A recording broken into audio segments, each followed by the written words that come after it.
Thank you, everyone. It's so nice to have everyone here this morning, to be present with you all. Today's service is going to be a little bit different than normal, the structure and the sequence of it. So if you are new to Temple Buddhist Center, this is not an ordinary service for us. And for those of you that have been coming for years, this is going to be a little different. So first off, I have to make comment on just how palpable the meditation was, at least for me, in spending time here in this container with the presence of the monks joining us today. So I don't know about you, but for me the meditation was quite palpable. So at this point, you should find a little comment or a question card in the backs of the seats there. So if you have a question for the monks, realize too that they have been in the United States for a year now, for 1 year. They have traveled through and seen 33 states, and they have created over 55 some mandalas for various communities around the states. I went ahead and took a photograph of the mandala that they created for us, for Temple Buddhist Center, just in case there was anyone that was unable to come and to see it. This is a green Tara mandala. And so if you were to have a question about that, that would be appropriate as well. Geshe Tinley could explain any of the things on there that you might have a question about. So as we prepare to open time to talk with the monks a little bit, I just wanted to make a few comments about the week. It has been, and actually, Patrick, if you wouldn't mind taking the basket down the center row, I'm going to have everyone please pass your comment cards to the middle, and then we can place them in this basket. Over the course of this week, it has truly been an amazing experience and an event for I think a lot of folks, but I can speak only for myself. I've learned a lot of things this week. Not only the most obvious, such as the monks' efforts to teach me Tibetan. So I've been learning, for example, thank you is tujeche. Tujeche. I don't know if I'm saying it quite right, but tujeche. And I've been learning that some of our chants, for example, Om Ami Dewa, we say Ze, Om Ami Dewa Ze, but there is a sound in Tibetan that we don't really have in English, and it's sort of like curling your tongue and going She. Om Ami Dewa She.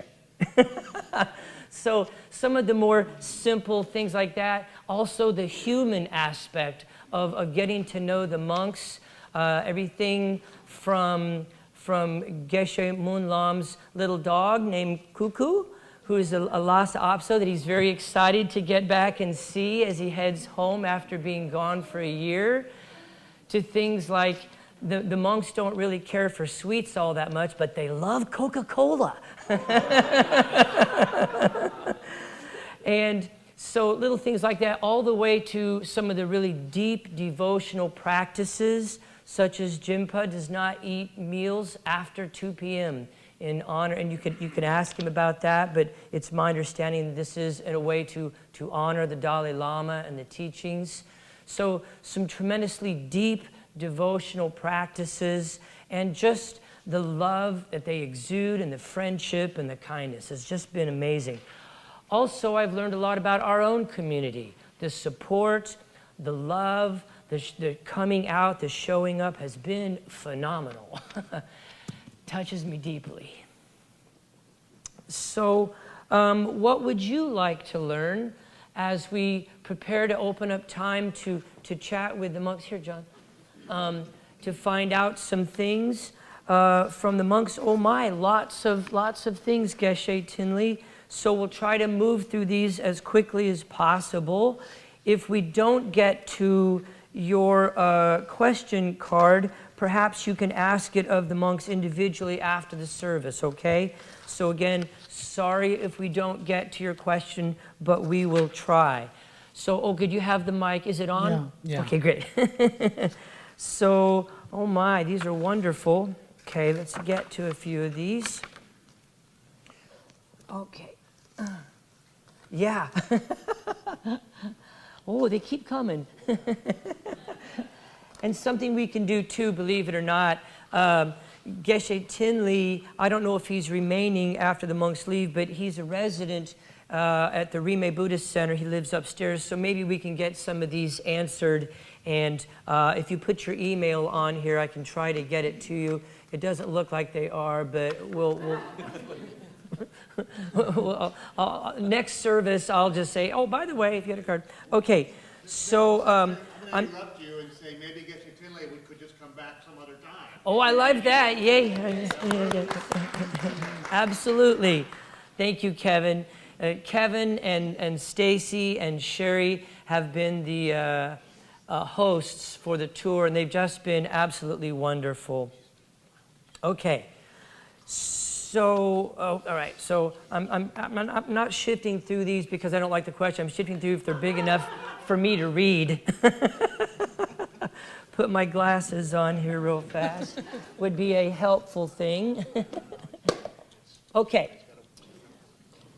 So Geshe Tinley, here's our first question. Okay.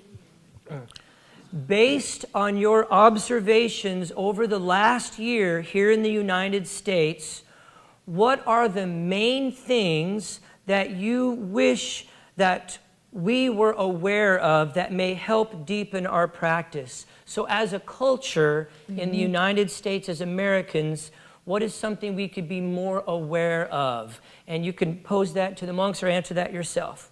Okay, thank you and good morning. So, yeah, it's a very good testimony. Yeah. And then, yeah, I think this is a word. Yeah. A word most of, I think in the United States, we want to the love and compassion. I think like that. Good, yeah, good. That's. Thank you. So become more aware of our love and compassion within us to share with the others. Yeah. Thank you, thank you. This one we may have slightly answered, but I'll go ahead and read it. They say, first of all, thank you for coming to Temple Buddhist Center here in Kansas City. They're very grateful for that. The question they had was, do you travel all year, every year, and about how many stops do you make? Where do you stay when you travel? And do you travel by bus or car? Right. We most of the 1 year travel, and then we travel what's a van? Van. Like by a van. Bus. Yes. Van, like it's that. a great big van. Yeah. And many stops. So I think most of time the weekly. So here is Kansas City 1 week, and then going to the next St. Louis 1 week, and then Chicago 1 week, like that. Most of time 1 week, and sometimes we have 2-3 weeks before last October. Okay. We are in the Kansas City 2 weeks. So Okay. and then Sheila and California 3 weeks. Okay. Sometimes 4 weeks, yeah. Okay. That's different. Wonderful, thank you. And just as a side note on that, when you guys are traveling in the van, what do you do between Denver and Kansas City? Are monks writing or reading or playing on games or things? How do you fill your time in the van? Yeah, some monks they are in sleep at the day. Most of monks they want to look into the view, It's a view. View. What is the country views? It is very wonderful and very different because in Tibet we have a lot of mountain and different place. So here is very good and very flat, like different and different house, different farmers. That's very good. Yeah, that's the most of we're going to the looking views. Good, thank you. Geshe Tinley, what is the significance of green Tara, and how can we give thanks or offer devotional to green Tara? Right. So green Tara is It's a female form of the Buddha. It's like a level of Buddha and female. It is, but she is like all Buddhas, like mother. Yeah. And then she is, we say the all Buddha collection, the energy, half energy, and become the form. And this is the, she want to show to female form. She wants choice. And that's why, we have, sometimes we have all Buddha's compassion, collect, and then form. We have like Avalokiteshvara, compassion Buddha. We have sometimes all Buddha's wisdom collect and then become form, and Manjushri, like that. Mm-hmm. So this is, Green Tara is special for the energy and help for the people, and then protect through the obstacle, like that, special for that. So the Green Tara is for protection, to help remove obstacles, actually kind of heal the divide in America right now. Is when we first originally came together to talk about what they were going to do, that was what we came up with, was trying to create something that would assist in healing the divide here in America between so many people who are so polarized. So the Green Tara helps to remove those obstacles and bring folks together. Yeah, and then Green Tara is maybe a little bit special for the Tibetan. Oh. Because it's Green Tara is connection for the Avalokiteshvara, compassion Buddha. Okay. So compassion Buddha is because Tibetan people, they devote more compassion Buddha. Like Chinese, they are devote more Buddha Omintapa. Mm-hmm. And then then different place they are special for the, and then and Green Tara is maybe most of Tibetan people, they devote her. And then this is a connection, our Avalokiteshvara, special, and Dalai Lama, the lineage is very special. Dalai Lama, say the Green Tara, very special. Great, thank you. Here's a question that at the Momo dinner, meat and egg was served. Is this a typical monk diet, or is your diet vegetarian or vegan? Thank you. Right, yeah, it's a good question. So in the monastery, we have no allowed to the meat.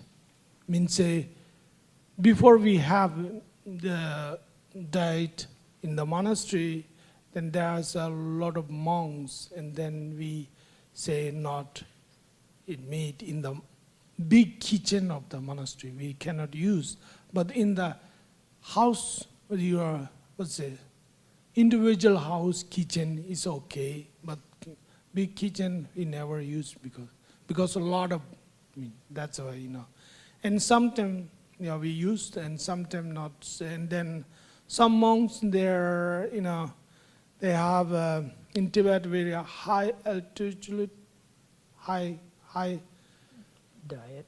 Yeah, altitude. Altitude, right. Sorry. I see. High altitude, and then use the most of farmer and nomad. That's why, and then some are immediately they stop the meat, and then they get the health problem. That's why I take one sometime like that. And sometimes we say the monks before in India, the monks bake the food, and then some people offer the meat, some people offer vegetarian, and then monks no choice. That's what get they eat. Yeah. That's why we, meat and vegetarian together. So as the monks go about their alms route, sometimes they are given meat, and sometimes they're giving other things. So of course they'll go with what they receive. Yeah, what they receive, like that, then eat. here's a question. How many monks are able to make the sand mandalas at the monastery? Is this something that all monks are trained in, or just a few? Just a few. Just a few.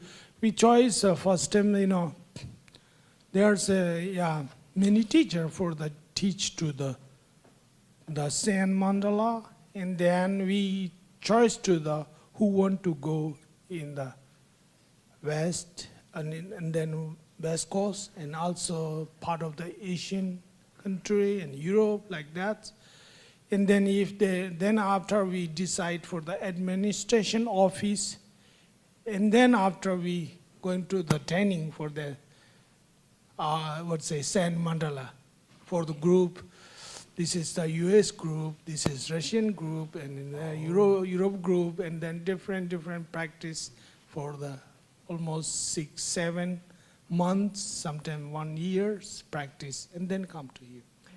Yes, I was talking with Jimpa at dinner, and he has spent 6 months on a tour in the UK, 3 or 4 months in Russia, and then a year here. So they really do travel all around, and so it's very interesting. Because some of the monks will do mandalas, others like play the horns or the chanting, so they have all the monks are specialized in different areas to really fill out the team, to fill out the group. I think this one comes, many of you know that our very own John Greenleaf is displaying art in the hallway right here, and he had an artist reception this week. And so the reception was in the room back here, which was also the monks' room. It's kind of like the green room. So they were very gracious in sharing their space, and we even had a good laugh because one of the receptionists got into the monks' food not knowing. And it was a lot hotter than he's used to. So he was sweating profusely, and we're just kind of like, oh, there's karma in action. So John was asking, he was first thanking you guys for being so gracious and sharing the room with him. You're welcome. Yes, and also he was wondering that when monks get personal time, or just, when you're not involved with group activities or classes or things, how do monks spend personal time? Is there hobbies and things that they like to do when they're having just personal time? Yeah, personal time. And that most of monks' personal time, they're reading books, and then some are chatting, and then sometimes they are going to the walking. I think most of monks, old age, they are walking for the exercise. And then some monks study. These are need to the reading books, most of reading books. And then some monks, they have working on the office of monastery or in kitchen. They are chatting like that. Okay. Most of different situations. They are going to the different. Personal time. Yeah, going to like that. Wonderful. Thank you, Geshe Tinley. Welcome. Well, I am conscious of the time because what I wanted to do today was to spend time asking a few questions, getting to know the monks. Also, we're going to go out of order a little bit because I want to end our service with the chanting so that you are left with that vibration, you are left with that level of energy. So that's how we will close our time today.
Thank you.